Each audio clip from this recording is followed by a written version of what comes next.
Well, there's very little point in writing poetry when you're depressed and confused. I mean, who would want to read that shit? So poetry tends to sound altruistic or maybe obscure. But then there's Bukowski, the street poet, and his drunken rave, and Edward Abbey. Oh, we need to read Edward Abbey. Edward Abbey channels the compassion of nature and the beauty and the myriad forms and the love that he felt for the land. We need more love for the land. We need more love for the humans. We need to hear the baby crying in the center of our heart. We need to feel the elation of searching for the treasure with a friend.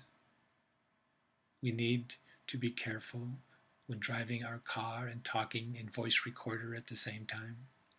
We need to praise one another and lift each other up. We need to revisit the revival of old America when they rose up their face to the Lord and said, "Save me, Lord, redeem me." We are to stop at stoplights, but we ought to keep going sometimes. We ought to try harder. We ought to do unto one another as we would have them to do unto us. That's Jesus Christ, man. The Savior. We ought to live lightly on the earth, our mother. We ought to cry and be ashamed that our baby is in the center of our heart and is lonely there. We ought to shift gears when the time is right. We should go through all our phases and changes. We should accept the beauty of our city. We should accept the beauty of our sky, lit up with streetlights and signs showing the way. We are the way, the truth, and the life. Broadway, Hildebrand used to be Cowpath and River Road. Hazy highs, cars of all description, no two the same. Walt Whitman standing at the bus stop talking to a black man. His straw hats. He had memory.